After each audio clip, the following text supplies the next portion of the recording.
we still have more ability to acclimate with the language, the physical mobility to be able to explore and really see what it's all about. And so we thought, well, we've come this far, let's keep going. Welcome to the Retirement in Mexico podcast, your guide to a life of sun, sand, and possibility. If you've ever dreamed of spending your golden years under the warm Mexican sun, surrounded by breathtaking beaches, rich culture, and an exciting community, you're in the right place. We're here to guide you every step of the way with expert insights, inspiring stories, and everything you need to know to make your move with confidence. The best chapter of your life is yours to create. Let's do this. Hi guys, hi Peter, hi Susan. Thanks for joining me today. Hi Daniel, how are you? I'm doing great. Well, I live in Puerto Vallarta, so I rarely have a bad day over here. So where are you guys at right now? We are in Mazatlan, Sinaloa. Mazatlan, okay. So how long you been there? We've been here since mid-November of 2020. Okay, so that's how many months? Going on 5 months. 5 months, yeah, 5 months. Wow. So you guys are newbies. Yes, still all right. newbies. Well, so what I want to talk to you guys today about is what your journey was like, because I think you guys live in the United States, correct? Right. Okay. So what your journey was like? Where in the States did you live? We were in Chicago. Chicago, wonderful city. We both lived most of our lives in Chicago, and then we spent 2 years in Florida before moving to Mexico. Okay. Originally Puerto Vallarta for 2 years, and then Mazatlan recently. Yeah. Okay, Puerto Vallarta for 2 years, Mazatlan. Okay, wow.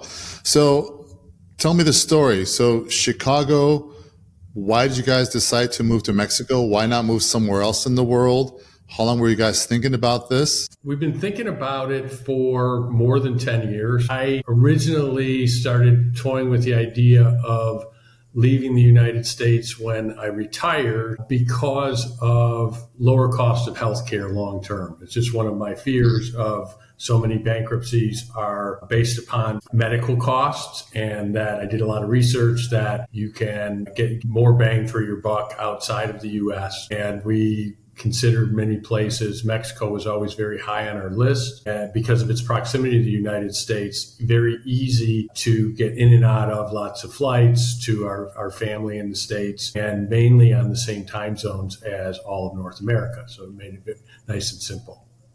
And I was tired of being cold. So you got tired of being cold? I know, yes. I've been to Chicago when it's cold. And actually, I've been to Chicago. I was there one time. Before arriving, I asked my friend, I said, hey, what's the weather like? And he said, well, it's humid like Vallarta. And I thought, I don't think any place is humid like Puerto Vallarta in the middle of summer. And sure enough, I landed and it was, it can get humid. Yeah, Very absolutely, much so. in the summertime. Yeah, but mostly it's really cold over there, isn't it? It's cold. Yes, it's definitely cold in the winter months. There's definitely 3.5 seasons there for sure. As you said, the summer is hot and humid because of a giant lake, but it made our transition to Vallarta and now Mazatlan for the summer months much easier because that's just summertime. It's just hot and humid.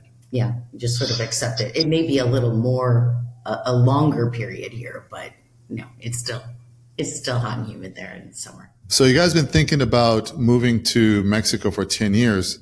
So did you just go from Vallarta to Mazatlan, or did you visit some other cities throughout the country? That's a long story. Initially wanted to move to Cozumel, but they closed the only golf course on the island. So we decided to move to Vallarta as our jumping off point. And while we were there for 2 years, we traveled around the country and spent time working and living in different cities that we thought were possibilities, in areas that we get walkable, Colonial, and easy to get around. So we did a lot of that over the 2 years that we were in Vallarta. So where other places did you guys go to? Campeche, Querétaro, San Miguel de Allende. Wow. Okay. Merida. We didn't spend as much time in Merida as some of the others, but most of the time we were going with the intent of we're going to pretend we live here and we stay for a week, and we might go out to eat, a few more times than we normally would, but we would buy groceries. We would go to the market. We would work our daily routine like we normally would, because I still work. And at the time Peter was still working, we would just pretend we live here and act like we lived, in that place that we were visiting to truly get a feel for it. So which of those other places where you guys visited would you say were top contenders, and why? Campeche was a top contender, was the top contender, and Querétaro was a little bit behind. Okay. It's very important for us to live in a place that has a colonial center, and that's just the lifestyle that we want to live. And I think that many people think of Europe as being the capital of colonial life, as it was, and that type of architecture and design in a city. But you have to remember that, the bottom part of North America, being Mexico all the way down to the tip of South America, has many cities that were built during the colonial period. So Mexico offers many of those types of experiences, those types of cities. Campeche is just lovely. It's small. It's small. It's on the base of the Gulf of Mexico. The big detractor there was proximity to airport. There is one there, but the heat in the summer was very tough. We were there twice during record heat, and it just was too much. Jump in the Gulf to cool off, and you didn't get cooled off. Is it more of a dry heat, or is it humid like Vallarta? It's very humid. It's Yucatan Peninsula, so it's very, very humid. Yeah. Maybe even just a little bit more than Vallarta or Mazatlan. Yeah. And what's the expat community like in Campeche? It's very, very small. It's very small. There is one. It's the beauty of social media is you can find these places, find places with expat communities, and so it's there. So you know that you've got helping hands and people who are very open about giving advice and helpful tips to people like ourselves who are making the move, or even you can be here for a long time and you can always learn something from somebody else. Everybody's got their own tip. Sure. Did you guys own your place in Chicago, or were you guys renting there? In Chicago, we each had properties. We sold those during COVID and moved to Florida. Okay. And then from Florida, you moved to Vallarta? Yes. Okay, so how was that like? Well, we thought we would spend more time in Florida. Our intent was to be there probably through retirement for at least Peter. And then kind of once we got there, Peter lived his entire life in Chicago and I lived most of mine. So we have a lot of family and friends there. And so we thought, well, we'll go to Florida first and we'll spend our time there until he retires. And then we'll move on to Cozumel as we originally planned. But then once we got to Florida, we sort of thought, well, why are we waiting to go to Mexico? Why are we not going while we still have more ability to acclimate with the language, the physical mobility to be able to explore and really see what it's all about? And so we thought, well, we've come this far, let's keep going. Yeah, and just to add to what Susan said, I'm a firm believer in you can always go home, wherever home is, or you can always make that change. You just have to not be afraid of that. So when I had stopped working at one point, company I worked for, we sold it, and I didn't know what I wanted to do. Luckily, didn't have to really decide. And we're not overly wealthy, but we're very, we're comfortable. And Susan has a really good job, and she lets me sit around. And the idea was I wasn't 60 yet. And, let's take the plunge now for all the reasons that Susan said, but also on a very tactical level at 60, I was less than 60 and getting into the private insurance outside of the U.S. is just a little bit easier. I don't have any pre-existing conditions. Those things come up as we get older. And also knowing that as a legal resident of Mexico, as a permanent resident, have the opportunity to get into the public healthcare system under 60. You can do it later, but all these things get more difficult as you get older. So why not do it now? That was it. Let's not be fearful. And we already made the move to Florida. As Susan said, let's just go a little further. We could always go back to Florida if we wanted. So you guys did go to Cozumel first for a short period of time, and then you left?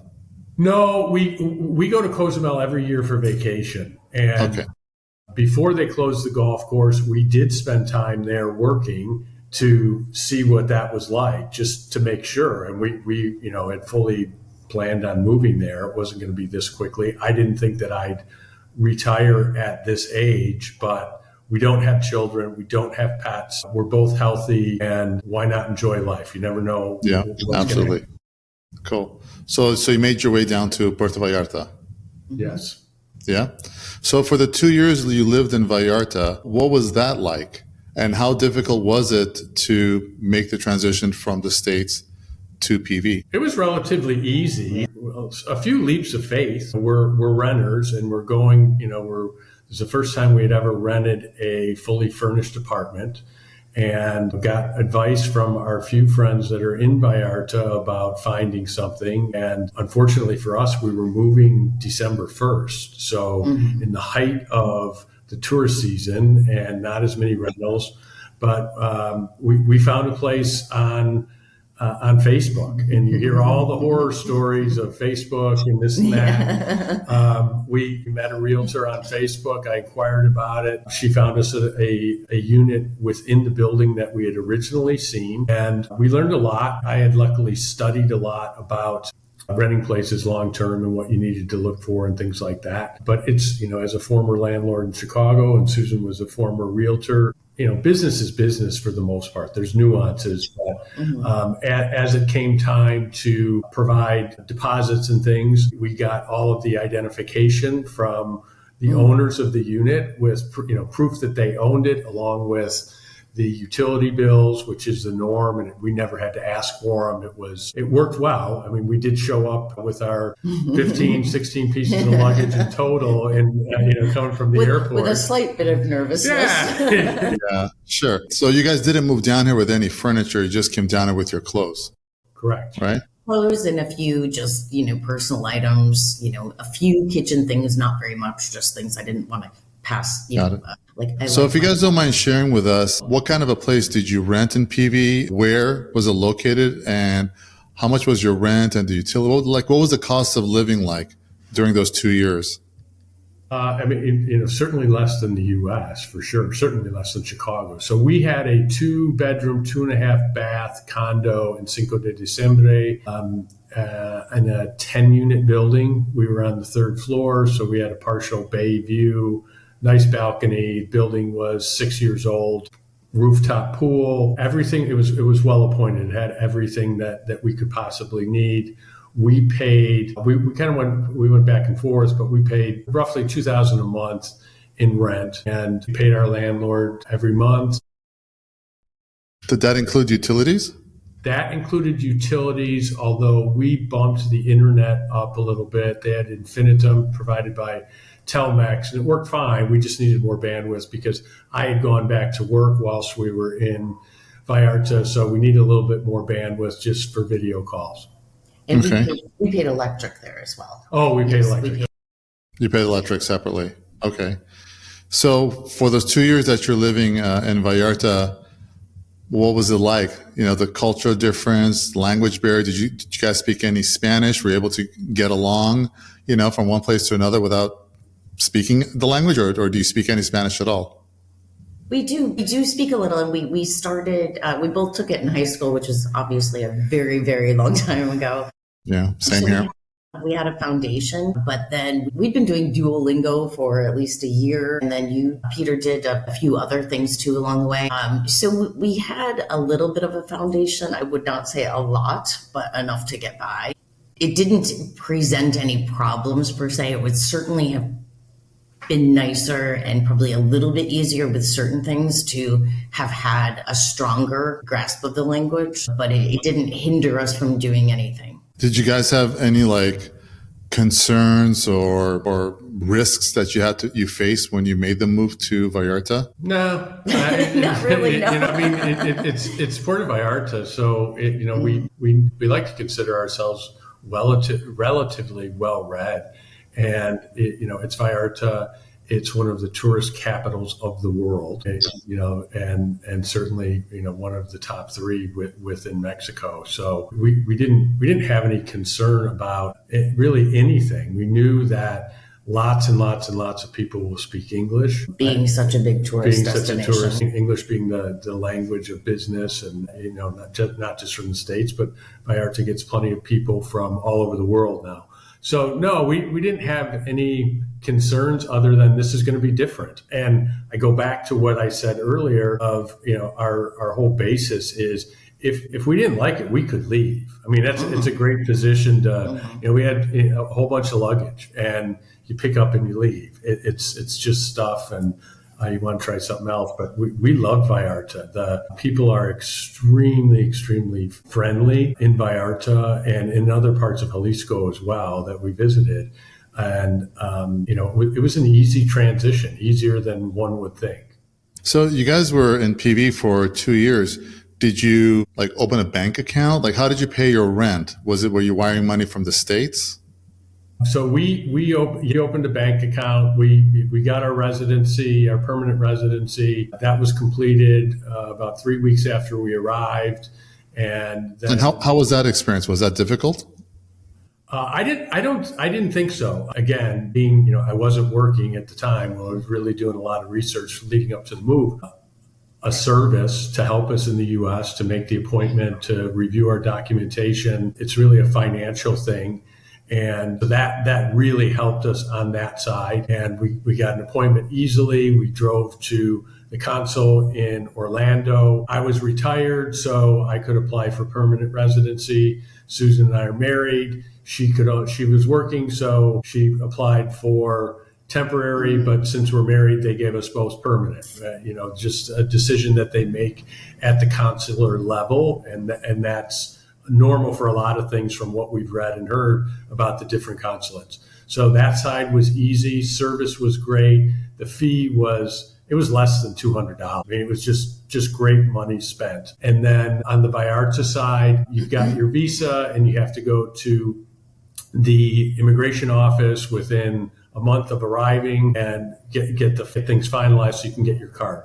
We used an attorney that a friend of ours recommended for that side of it. Again, it was a seamless process. The only slowdown was we came on December and offices were closed for 2 weeks because of Christmas shortly after we arrived. So we had a little hiccup there, but that's just bureaucracy, not a big deal. Yeah, sure. It was very well organized. We, our meeting in Orlando was maybe 90 minutes, and we had to go to the office in Vallarta twice, and both times it was less than 90 minutes. Very easy. Okay. No regret. And then from there, we opened a bank account. We went with Intercam because friends had recommended it. We transferred some money there initially. Great service there. We continue to use it in Mazatlan.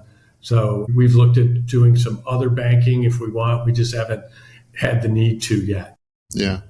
Well, the Intercam branches here in Vallarta, they have a bilingual staff, right? Is that the same in Mazatlan? Yes, absolutely. Yeah. And from what, and there's, there are 800 numbers if you have problems. Security is very, very high within the banking system. So it's a little bit, the technology is excellent. You just have to get used to it, but it's for our protection as customers. So using the app and authentication as you're making transactions is great. Even doing it over the phone.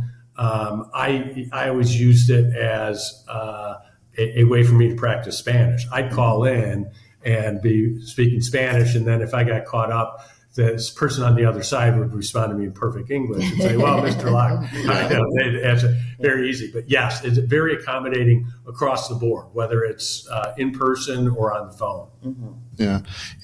When I moved to Vallarta, a lot of the banks didn't have English-speaking staff members, but more and more banks nowadays here in PV do have them. And even some of the national big banks, they do have a toll-free number for English-speaking people. So they didn't have that before, but now they do. And in Intercam, a lot of my clients here in the romantic zone use them, and they say it's smooth sailing for them. But like, they're very particular with signatures in Mexico. So I don't know if you've ever had to sign anything. Like, it has to like be almost 100% match what's in your passport, and that's almost impossible, at least for me.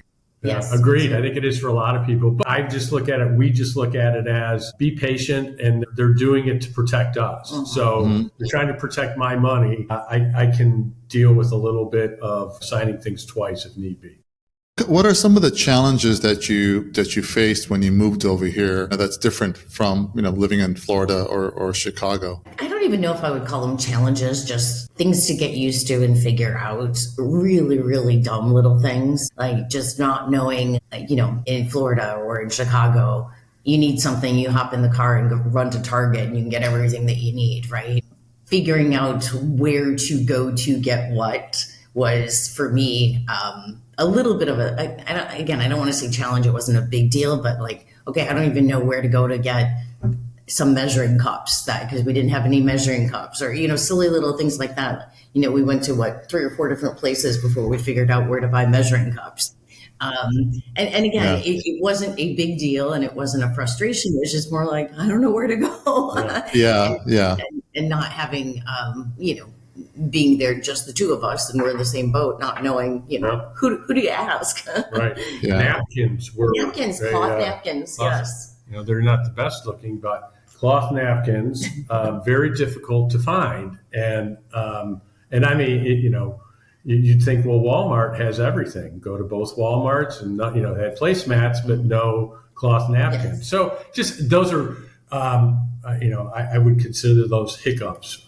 We didn't have any challenges.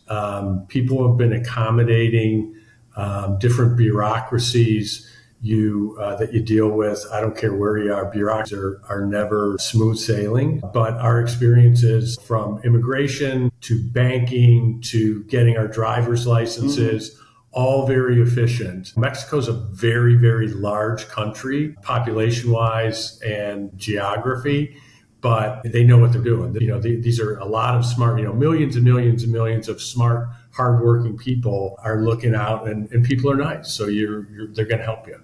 I would say, to add on to what Peter's saying about the bureaucracy, we had no problems with doing any of those things that he mentioned, but not speaking fluent Spanish, if someone were looking to go get a permanent residency or go get a driver's license, it is worth every penny to pay someone to help you. It's absolutely worth it. You get through faster, you get, it's just, you don't make the errors that you could possibly miss on your own. Yes. And have to start a process over or something like that. So it was, I didn't think any of it was expensive, a lot of money, and it was worth every penny. Agreed. Yeah.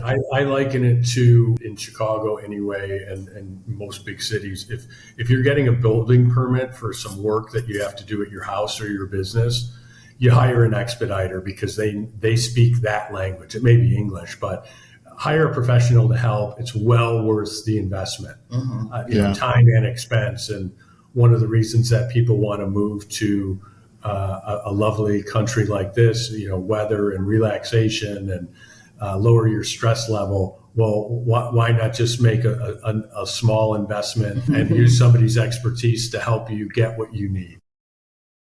So speaking of stress level, how has your stress level been since you moved to Mexico? I mean, what was like your feeling back at home with everything going on, and then you come down here? How has how have you adjusted? I think it's changed. Yeah, I think it's pretty much the same, other than, I'll be honest with you, I still walk down the street and pinch myself and say, I can't believe I live in this beautiful place. And that's, I did that for 2 years in Puerto Vallarta. Every once in a while, I'd just be walking to the market and be like, I can't believe that I live here. So if I guess overall happiness level, we weren't unhappy, but we are very happy. Great. So let's talk about the transition from Puerto Vallarta to Mazatlan. So you said for 2 years while you're in PV, you were exploring other parts of Mexico, right? So how did Mazatlan come into the picture? Was that always on your radar to visit? Did someone recommend it? And then once you got there, what were you feeling? What were you thinking? So Mazatlan originally was after Cozumel was ruled out, doing research of places, and you come across Mazatlan, the proximity to the ocean, the climate, everything about it. Neither of us had ever been here, so let's go check it out. So we spent 10 days here and then we'd both been to Vallarta on vacation before, drove to Vallarta, spent 7 days there, and then drove back here and went home. New friends here, but sister of a friend of ours has been here for a long time. So that was that. We decided upon Vallarta because of nonstop flights to Chicago during the season. So 5.5 months a year, nice and easy. We're just trying this out for the first time, so let's make it as easy as possible. A lot more English speakers in daily life there, so it made it very easy to pick Vallarta to start with. And then after doing our travels, we had forgotten about Mazatlan, and I stumbled across some YouTube video on Mazatlan, and we were both like, oh, we should go back there and check it out. And we came last May and drove up. It's a 6-hour drive, 5.5, 6 hours on the toll road, pretty easy to do. And we arrived, we went to one of my favorite restaurants on the Malecon before the sunset. And I think pretty much then we both knew, but I was a little bit afraid to say anything. And then as the week went on, Susan just said, matter of fact, that, well, I think we've made our decision that, this is where we're going to be. And I was thrilled just because I love it here. Yeah. I mean, what exactly did you love? Was it the people? Was it the architecture? And what really drew you there? Because, like 2 years, you guys have been thinking about this, right? So you've looked at many other places, and it seems like maybe none of those places really clicked. What made you click with Mazatlan? Sorry. It kind of checks all the boxes. We could have been perfectly happy staying in Puerto Vallarta. I mean, we liked it very much, and we don't have bad things to say about it. The one thing that is nice about Mazatlan as we are aging is it's a little bit more walkable. Mm-hmm. You don't have the cobblestone streets. You don't have the big hills. It's a little bit easier to be sure. As Peter mentioned, this, historical center is much older. It is. We very much like that kind of small town feel of this neighborhood that we're in, even though Mazatlan is a bigger city. The architecture is beautiful. There aren't in this neighborhood, 20-story condos or 10-story condos. It's all the older architecture, and it's just lovely, absolutely lovely. And Mazatlan is, I can never remember if it's 12 or 13 miles worth of Malecon. That is it's massive. Yeah, that's massive. So you can walk. So how did you guys find your apartment in Mazatlan?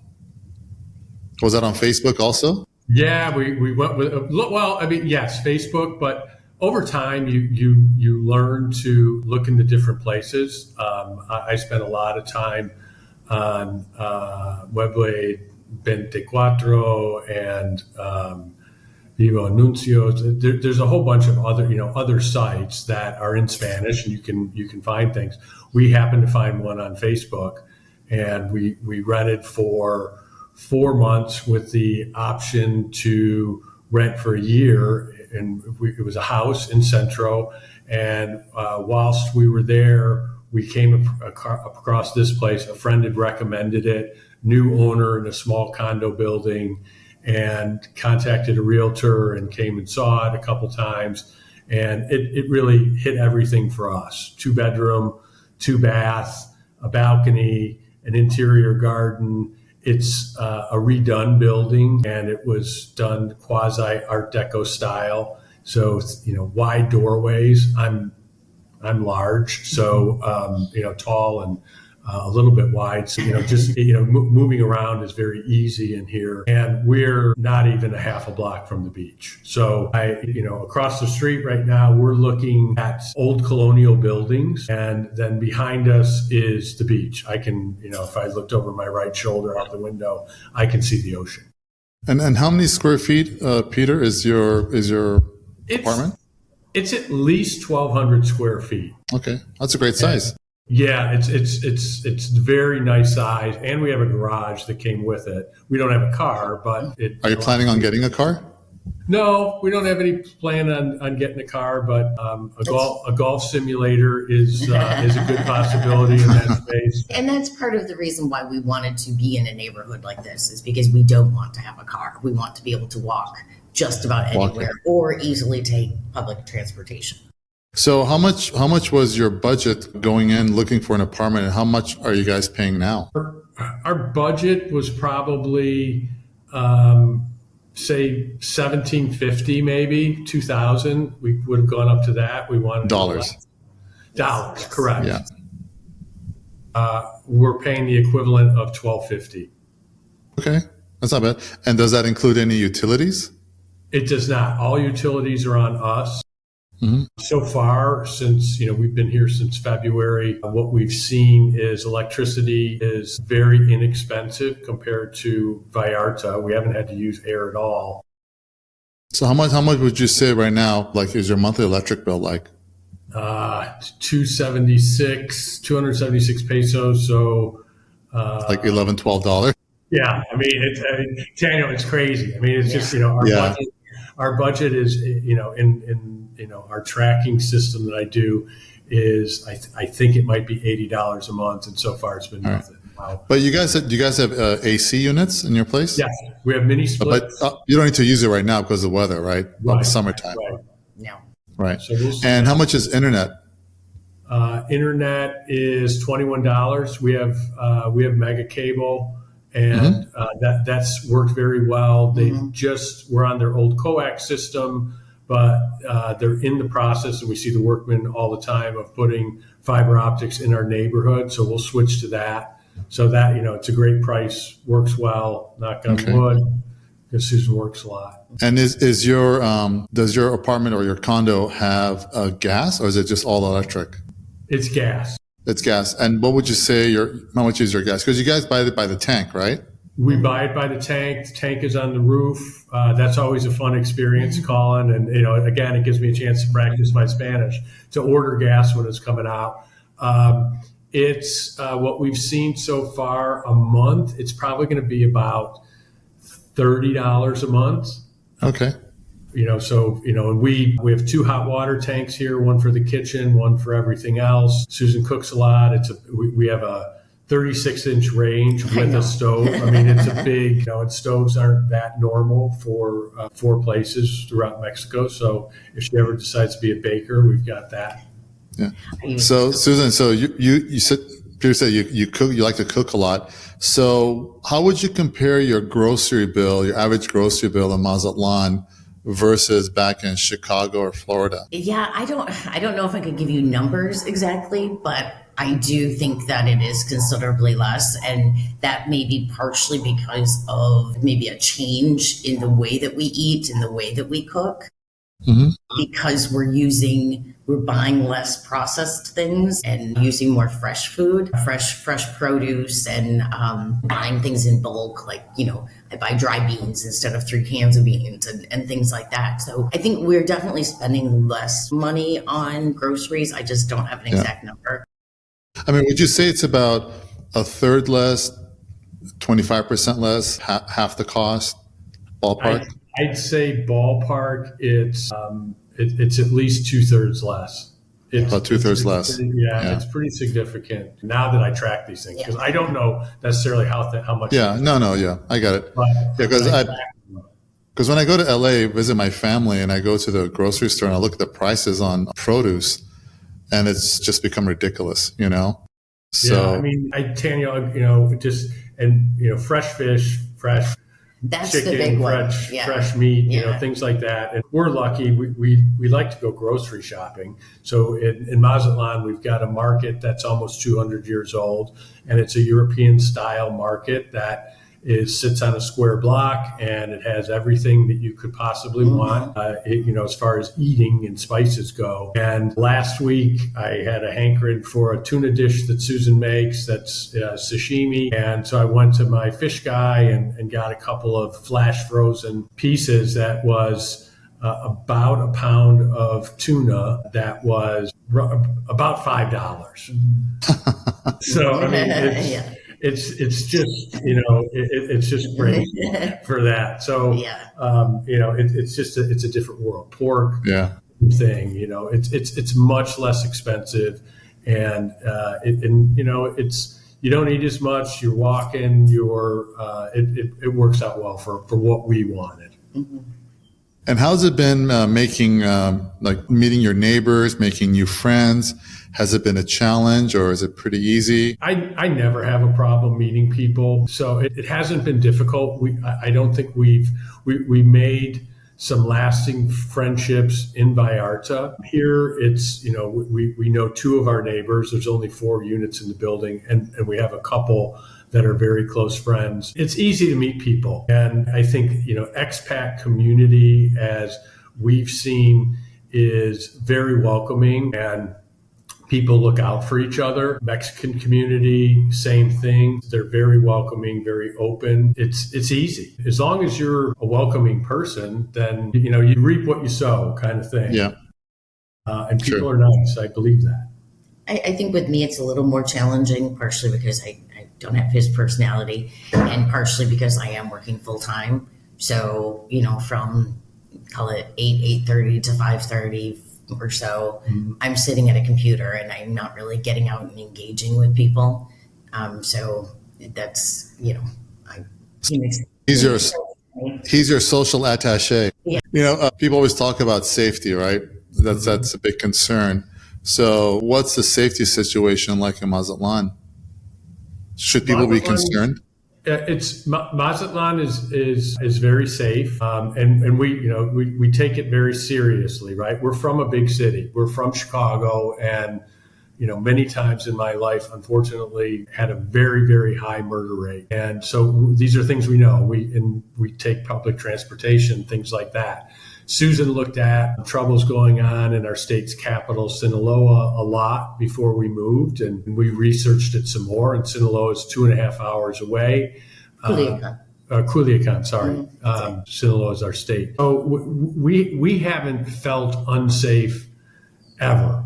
In Mazatlan, in Vallarta, being stranded at the side of the road in the mountains on an ETN bus for 5 hours, we've never felt unsafe. That may just be us, but we used to travel the world or at least the Western world for business. I've been in a lot of places. Susan has traveled a lot.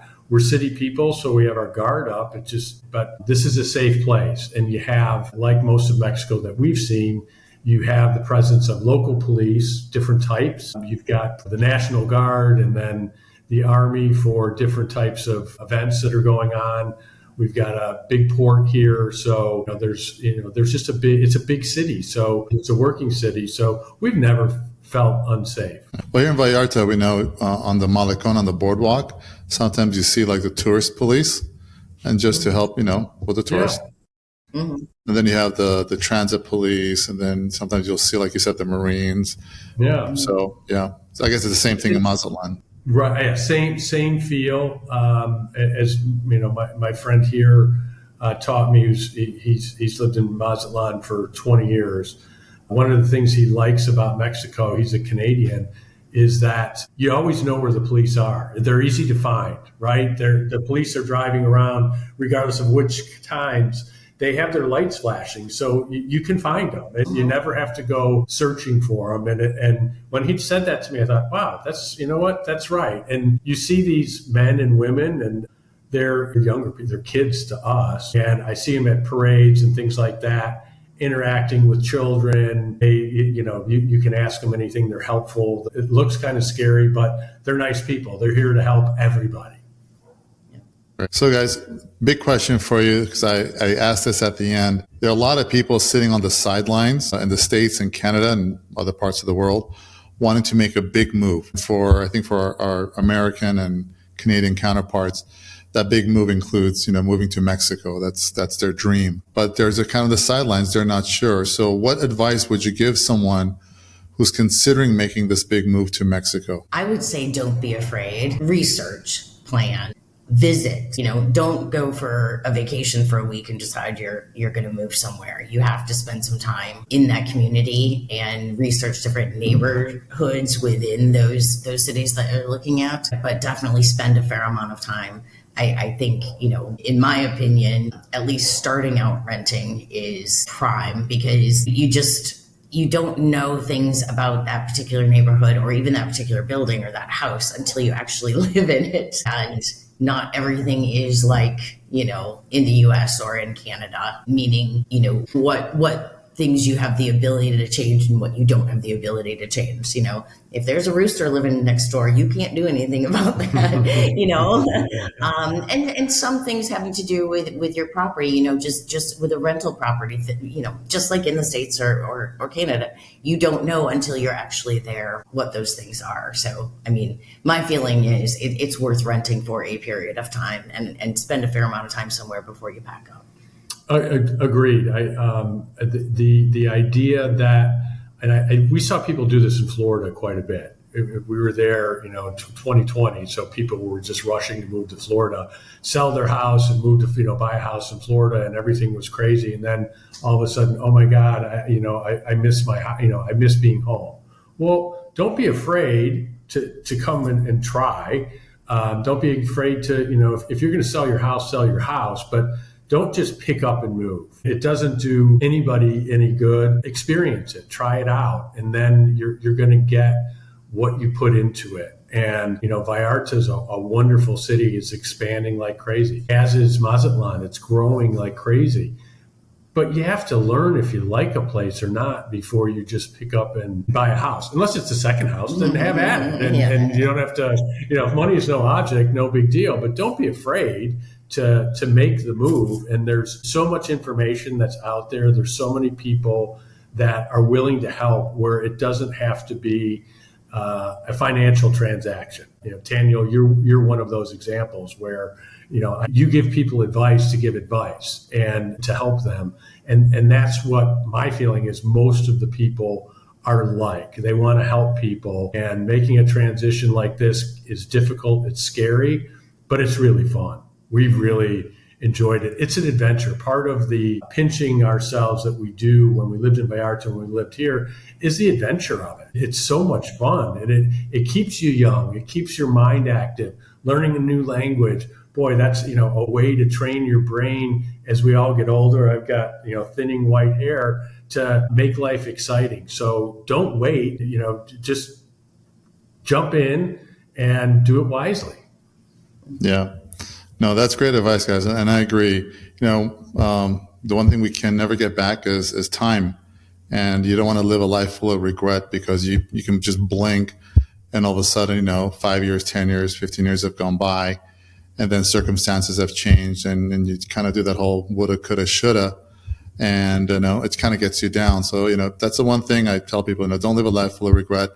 Like you pointed out also, there are a lot of people out there that are willing to help you. You're not on this journey alone. Don't feel like you're alone. You have to figure everything out on your own, from, hiring, immigration specialist to help you with your immigration papers. And you got a renter, whether it's a real estate agent, a rental agent, there's just other people like you that have made the move, and to give your advice and share your journey. I think that's a great treasure. And thank you very much for your time, guys. And I'm so happy you guys are in Mazatlan and having a great life. Yeah. You'll have to come up and visit at some point when you have some time. I would love to. And if you come back to Vallarta, let me know. Oh, absolutely. We have to have drinks again. That sounds good. All right, guys, you take care. Have a good one. Thank you so much. Bye-bye. Your retirement in Mexico starts right here, and we're excited to be part of your journey.